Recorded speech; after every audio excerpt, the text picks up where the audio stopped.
হচ্ছে কিভাবে টয়লেট ব্যবহার করবে। হ্যাঁ, টয়লেট, তাই তো। আমরা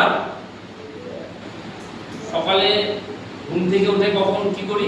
প্রথমে দাঁত মাজি, তারপরে মুখ ধোয়া, তারপরে টয়লেটে যাই না? সবার প্রথমে আমরা সকালে ঘুম থেকে উঠে কি করব? টয়লেটে যাব, তারপরে ব্রাশ করব, মুখ ধোবো, তারপরে কিছু একটা টিফিন করব, ঠিক আছে? তো টয়লেট সকালবেলা উঠে আমরা গিয়ে প্রথমে কি করব? টয়লেটে যাব। হ্যাঁ, প্রত্যেকে যাও তো সকালবেলা উঠে টয়লেটে? ঘুম থেকে উঠে টয়লেটে যেতে হবে।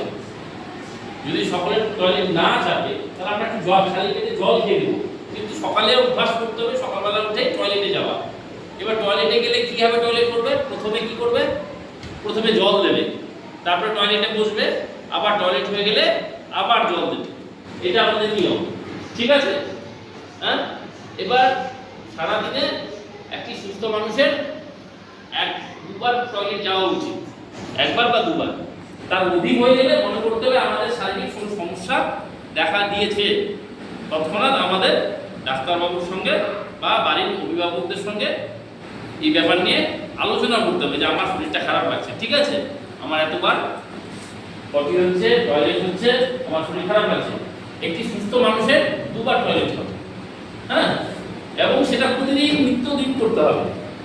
আর বিদ্যালয়ে যখন আসবে, বিদ্যালয়ে কিভাবে টয়লেট করবে? বিদ্যালয়ে যখন তোমাদের টয়লেট চাপতে পারে, তোমরা টয়লেটে গেলে কি করবে? প্রথমে জল দিতে হবে, ভেরি গুড। আর তারপরে টয়লেট করে আবার জল দিতে হবে, খুব সুন্দর। এইটা আমাদের করতে হবে। শুধু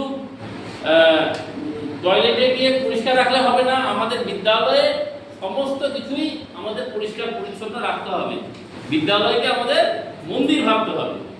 আমরা যেমন বাড়িতে মন্দির, ঠিক আছে, বিদ্যালয় এবং আমার বাড়ি পরিষ্কার পরিচ্ছন্ন রাখা আমার কর্তব্য, ঠিক আছে? সেইভাবে আমরা টয়লেটগুলো ব্যবহার করব। আর কি করবো? কি যে নিজেকে পরিষ্কার রাখবো। প্রতিদিন আমরা নিজের আঙুলের নখ দেখবো। কি করব? স্বাস্থ্যবিধির মধ্যে পড়ে এটা। নখগুলো ছোট ছোট করে কেটে নেবো। নখগুলো কি করব? ছোট ছোট করে, যাতে নখের ভিতরে ময়লা জমে না থাকতে পারে।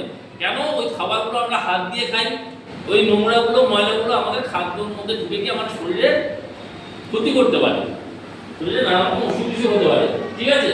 তাহলে নখ কাটা আমাদের কর্তব্য। হ্যাঁ, খাওয়ার আগে কি করতে হয় আমাদের? বললাম, হাত ধোয়া পরিষ্কার এগুলো করতে হবে ভীষণভাবে, তারপরে খাওয়া দাওয়া করতে হবে। আর স্বাস্থ্য বিধি মেনে আমাদের প্রতিদিন স্নান করে, প্রতিদিন নিত্যদিন স্নান করতে হবে, পরিষ্কার পরিচ্ছন্ন শরীরকে রাখতে হবে, এবং আমার আশেপাশে সমস্ত জায়গাটাকে আমাকে পরিষ্কার রাখতে হবে। নোংরা ফেলা যাবে না, নোংরা করা যাবে না, যেখানে সেখানে থুতু ফেলা যাবে না, এগুলো আমাদের মেনে চলতে হবে, ঠিক আছে? বুঝতে পেরেছো?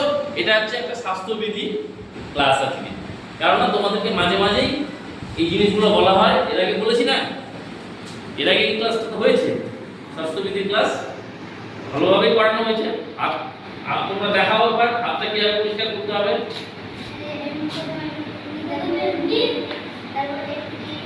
হাতের মধ্যে সাবান নেব, এই অবধি দেখা উঠে দাঁড়িয়ে হাতের মধ্যে সাবান নিয়ে এই অবধি আগে প্রথমে কি করবো? জল দিয়ে ধুয়ে নেবো হাতটা, তারপরে সাবান লাগাবো।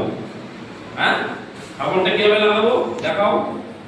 এইভাবে এইভাবে এইভাবে এইভাবে চারিদিকে লাগাবো, পুরো হাত অবধি নেব, তারপরে গোটা কোনো অবধি আমাদের হাতটা জলে ধুয়ে নেব, মুখে জল দেবো, তারপরে খেতে বসবো, তাই তো? এটা আমাদের কিন্তু নিত্যদিন করতে হবে। হ্যাঁ, তারপরে আমাদের স্বাস্থ্য সচেতন সুস্থ থাকবে, ঠিক আছে? Very good.